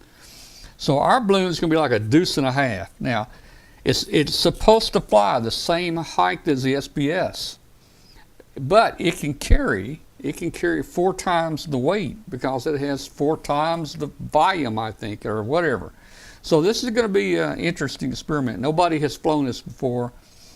Our last experiment, the balloon didn't stay. It came apart on us. So it's going to be interesting to see. Bob is a QRP aficionado. He's a ham, and we did some tests on 10 meters many years ago when I worked for Wayne Green on 73 magazine. And he had an amazing ham station there at the 73 magazine's headquarters. And so Bob and I, 10 meters was at its peak then. Mm-hmm. And so he was in Texas at the time, and we were sending as low of a power as we could hear. And right as 10 meters just is about ready to fade, you could skip a stone and it would go to Texas from New Hampshire. It was that amazing. Mm-hmm. And we heard 0.72 picowatts. I could hear his Morse code message, and it worked out to 2.16 billion miles per watt. And I think we still hold the miles per watt QRP record on that. So you guys hold the record, over 1 billion miles per watt record even today. Wow. All right. I think part of that is we had a lot of fun the way they used to. I'm going to sign off for the night, guys. Okay. The good old watts. The old-fashioned watts. Yeah. All right. Well, Katie, good night, Katie. Thanks. Great job tonight on the shack pictures. And thanks, gang. Thanks a lot for everything. See y'all next week. Okie dokie. Good night. Bye. All right. Tom, you're going to be on the special event station this week, or dates and frequency. mostly on 40 meters. I guess you're going to be mostly on 40 meters. I think we'll probably stick on 40, probably 7. I usually just park myself on 7180. That's usually where we have our net and everything. We'll probably be on that. Now I don't know what days or whatever. Probably do more operating maybe Saturday during the day. I might operate a little bit the afternoons of the, Wednesday, Thursday, Friday. If I have anything to say on it, we'll be on 20 meters as well.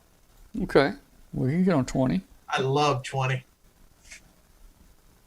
Well, I want to try and contact you from here during that event. Okay. And 40, of course, would be the ideal band for that. Yeah. Yeah.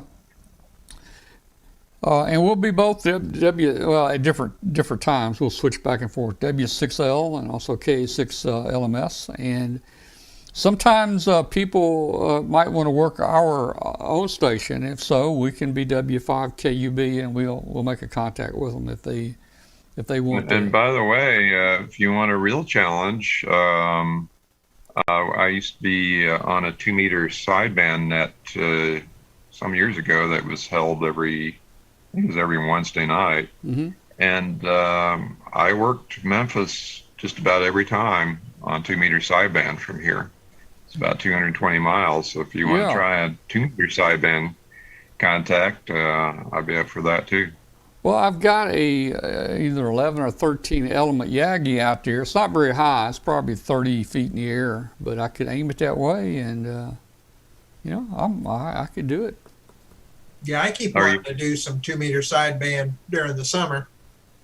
Are you vertical or horizontal on the beam? I'm vertical with it. I know a sideband. Most people run horizontal, I think. Well, I've got a vertical beam that I could we still run sideband on it. So, but I tell you, I think we could probably still make a contact. I mean, hey, when I shoot that signal out of my antenna, the polarity changes 2 or 3 times before it gets to you. So, all those trees it has to go through. Yeah. Minus a couple trees now, believe me. You have fewer trees now. So yeah, I have fewer. Yeah. In fact, that second one I took down, it was 120 to 130 feet, and I had my Delta loop on it, my extended double zep. I had everything tied to it, but I was able to move them down to the next tree. I had another 120-foot tree, maybe 15 foot further east, that I could tie the ends off on. Now, another band that I really like, particularly in the summer, is 6-meter sideband and CW. There are all kinds of CW beacons below 50.100. And during the summer months, we get a lot of short skip, E-skip. So 6 meters is phenomenal during the summer. So maybe we'll have to try a 6-meter contact as well. I love 6 meters. Of course, when I got my novice license in 1964, I also held the tech at the same time. You could hold both licenses at the same time. And I worked 6-meter AM there. My transmitter would actually do 6 meters. It was 80 through 6. It was at night T150. And I built a little 3-element 6-meter beam out of conduit. And my dad was a fire chief, volunteer fire chief here, and he had the fire department come over on a drill one night, and they stood up my antenna back there. So I loved it. Hey, the 6 meters, it was so clear. I mean, I could talk to New York on 6 meters just like all the time back in the early 60s. It was when I neat. first got my license, we converted these old Mobile radios, CMU 16, and I forget what other ones we used. They were big monsters, and they had a dynamotor in it to generate the power. And that thing, you key it up and you hear whirr. Right. As the motor kicked in. So, but we worked 6-meter FM and they're actually 6-meter FM repeaters. Yeah. And we had a pipeline to Texas from Ohio during the summer, and just and then worldwide, because during the solar maximum we were getting F-skip on the on 6 meters, and just phenomenal. In fact, we were watching, when I lived in California, we were watching Channel 1 on TV from New Zealand coming in on regular commercial TV. Was being received in I could receive that in California by tuning down below Channel 2, because they were right above the 6-meter band. Right. And actually, I think it was even lower than that. But you could see that television coming from halfway around the world. Yeah. The signal back then, man. amazing. Hey, the sunspots, it was great back then. I'm sure we went through a number of cycles since 1960s, but I don't remember a whole lot. But I do remember some good years. Well, they're predicting that this one is going to be as good as some of the more phenomenal ones in the past. So over the next 2 to 3 years, it should be getting really good over the next 2 to 3 years. And they say that it could just switch right on when it starts kicking into the next cycle. Bands like 10 meters and 6 meters will just all of a sudden be like flipping a switch, and that could happen very soon. Maybe this spring or summer. All right. Hey, while we're talking about this, people in the chat room, I'm looking for someone to call a DMR net. I'm calling a 40-meter net, but our show, Amateur Radio Roundtable, has its own DMR talk group, 31693. It's not being used, and I'd love to start getting some activity on that DMR talk group. And I wish we could get a volunteer that had DMR that maybe on Tuesday afternoon, evening, might call a DMR net for us on there and stir up some activity. So if you're interested, shoot me a note. We've got about 3 minutes till sign off of our radio station program. So let me just go ahead now and just give our final statement out there to everybody. You've been listening to Amateur Radio Roundtable. It's a show about ham radio. We're located here in the U.S. And our show is live every Tuesday night, and we're on YouTube. Just go to W5KUB. For your international people, that would be 0100 UTC Wednesday. 0100 UTC Wednesday now, since our time has changed. We'd love to have you. All of our shows are recorded. You can watch them anytime on YouTube by just going to W5KUB. I think we have like 680 shows recorded right now, so there's plenty to watch out there. Send us an email to tom@w5kub.com. Let us know where you are, how you're hearing the shortwave station. We'd love to hear from you. And that's about it. I have one topic that we might discuss in a future show. Okay. It's called HIFER and LOFER and MEDFER. These are license-free transmissions that a lot of hams are putting on. For example, the HIFER frequency is 13.555 to 13.57. So that may be a topic for a future show of how these work. All right, so we've got a question from Chuck in here. Where can I get a tracker? So Chuck, send an email to Bill. Bill Brown is the man to set you up with an excellent tracker there. So send an email to WB8ELK, WB8ELK. At Gmail. Oh, yeah, at gmail.com. I guess I was thinking it'd go to QRZ and look you up or something, maybe, but yeah, WB8ELK at gmail.com, and shoot a note to Bill and he can fix you up there. Yeah, I'll never forget my last 6-meter opening. We tracked it starting in Europe, and we hit stateside. The stateside bands opened up, and we literally tracked it from east to west coast, working everybody along the way. And meteor scatter during some of the bigger meteor showers we have coming up. On 6 meters, you can get a fairly good contact on it that can last 10 or 20 seconds or more. Whereas on 2 meters, it's just a few seconds, but you can make some phenomenal contacts on meteor scatter on 2 meter CW and you know what, Bill? even sideband. People will make a lot of good contacts on 6 meters, and you don't need much of an antenna for 6 meters. I mean, you don't need much of anything. I would suggest, you know, if you do want to put something outside, run a coax out there and hang a dipole up for 6 meters. Well, Hang think it up about it. vertically or 6 horizontal. meters, a quarter wave is 1.5 meters.